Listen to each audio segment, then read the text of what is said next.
फक्त 7 दिवस, जास्त नाही सांगत आहे. फक्त 7 दिवस माझ्या सांगण्यानुसार या काही गोष्टी करून बघा आणि मग बघा तुमचे विचार, तुमची मानसिकता, तुमचा ॲटिट्यूड पूर्णपणे बदलून जाईल. तुमची ऊर्जा एका नेक्स्ट लेवलला जाऊन पोहोचेल.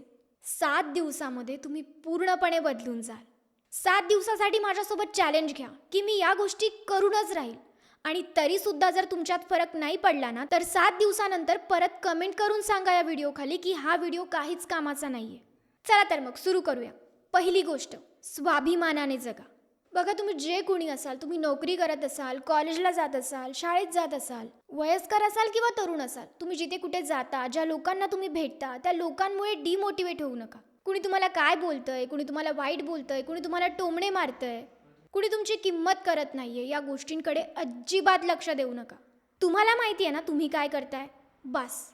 कुणाचाही काहीही फरक पडू देऊ नका. पुढची गोष्ट, 7 दिवसासाठी तुमचं अल्गोरिदम चेंज करा. बघा, आतापर्यंत तुम्ही बरेच फालतू व्हिडिओ बघत असाल, काही ना काही स्क्रोल करत असाल, पण आता त्या गोष्टी करू नका. आता अशाच गोष्टी बघा ज्यामुळे तुमच्या लाईफमध्ये काहीतरी व्हॅल्यू ॲड होईल, ज्या तुमच्या कामाच्या आहेत, तुमच्या फील्ड रिलेटेड आहेत, जे बघून तुमची पर्सनॅलिटी, तुमची मेंटॅलिटी ग्रो होते. असे व्हिडिओज बघा, अशा गोष्टी बघा आणि मग बघा 7 दिवसानंतर तुम्हाला तसेच व्हिडिओसुद्धा शो होतील आणि त्यामुळे तुमचं अल्गोरिदम चेंज होऊन जाईल. यामुळे काय होईल, तुमचे विचारही त्याच डायरेक्शनला जातील आणि तुमच्या ॲक्शन्ससुद्धा त्याच गोष्टींकडे जातील. असं केल्याने काय होईल, ज्या सोशल मीडियामुळे तुम्ही तुमचं आयुष्य, तुमचा वेळ वाया घालवताय ना, तुम्ही अल्गोरिदम चेंज केल्यामुळे तुम्ही खुश राहायला लागाल. तुम्ही फ्रस्ट्रेटेड होणार नाही. तुम्ही कोणतेही व्हिडिओज बघून स्वतःला दुसऱ्यांशी कम्पेअर करणार नाही. तुम्ही स्वतःला कमी समजणार नाही. पुढचा पॉईंट, पुढच्या 7 दिवसासाठी तुमच्या प्रत्येक व्यसनाचा त्याग करा. मग ते काही असेल, तुम्ही स्मोक करत असाल, ड्रिंक करत असाल, जास्ती मॅस्ट्रुबेट करत असाल, दिवस रात्र एखाद्या व्यक्तीशी बोलत बसणं, हो, हे सुद्धा व्यसनच आहे. बघा, प्रत्येक गोष्टीची काहीतरी मर्यादा असते आणि ते मर्यादितच केलं गेलं पाहिजे.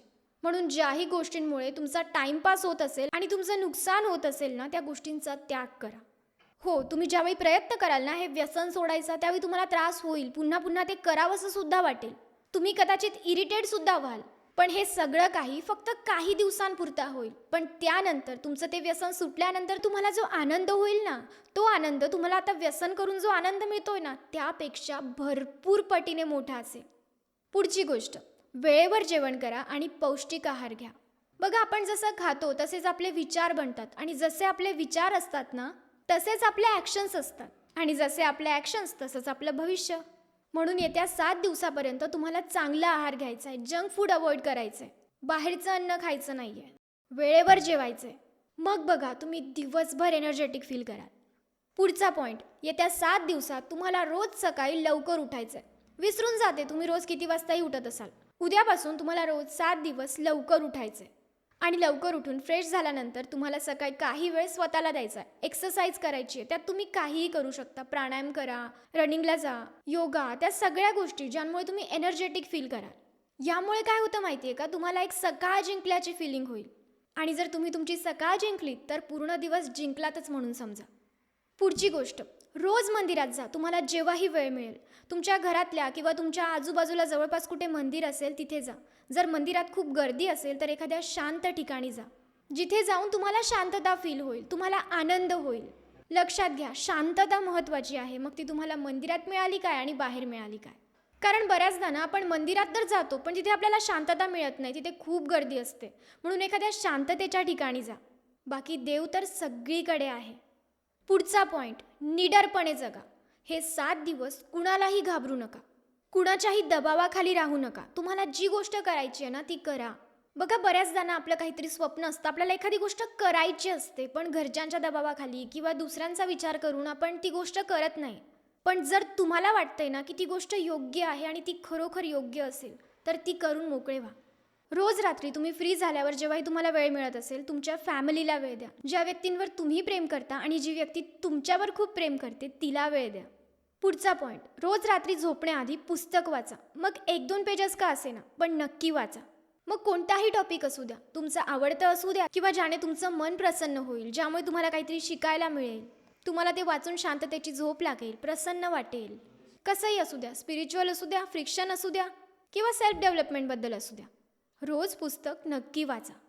पुढची गोष्ट, झोपण्याआधी आता तुम्हाला एक काम करायचं आहे. तुम्हाला एक डायरी बनवायची आहे स्वतःची आणि तिच्यामध्ये तुमच्याबरोबर दिवसभरातून जे काही चांगलं वाईट घडलं असेल, जे तुम्हाला महत्त्वाचं वाटतं, ते लिहून काढायचं आहे. आता तुम्ही म्हणाल की लिहायची काय गरज आहे? मी तर याचा विचारही करू शकतो ना, की हे माझ्यासोबत असं-असं झालंय. पण ज्यावेळी आपण विचार करायला लागतो ना, तेव्हा काय होतं, आपल्या मनात विचारांची एक शृंखला तयार होते आणि आपण विचार करत जातो आणि यामुळे आपल्याला कळत सुद्धा नाही आपण कधी विचारांच्या जाळ्यात फसून जातो. पण जेव्हाही आपण एखादी गोष्ट लिहितो ना, ज्या गोष्टीचा आपल्याला त्रास होत असेल, तेव्हा ती गोष्ट आपल्या मनातून निघून जाते. आपले इमोशन्स लिहिण्यातून व्यक्त होतात, ते बाहेर निघतात. म्हणून ज्या गोष्टींचा तुम्हाला खूप विचार येतोय, ज्या गोष्टींमुळे तुम्हाला खूप त्रास होतोय, त्या गोष्टी लिहून टाका. आणि अशा चांगल्या गोष्टीही लिहा, ज्यांमुळे तुम्ही आज खूप खुश झाला असाल. पुढचा शेवटचा आणि सगळ्यात महत्त्वाचा पॉईंट, तुम्ही जेही काम करताय ते मन लावून करा. मग ती तुमची नोकरी असू द्या, तुमचा अभ्यास असू द्या किंवा घरातली साफसफाई करणं असू द्या, स्वयंपाक करणं असू द्या, कोणतंही छोटं काम जरी असेल ना, तरी पूर्ण मन लावून करा. यामुळे तुम्हाला ते काम पूर्ण झाल्यानंतर नाही, तर ते काम करताना सुद्धा खूप मजा येईल, खूप आनंद होईल. तर आता मला कमेंट करून सांगा की 7 दिवसासाठी हे चॅलेंज कोण कोण घेणार आहे.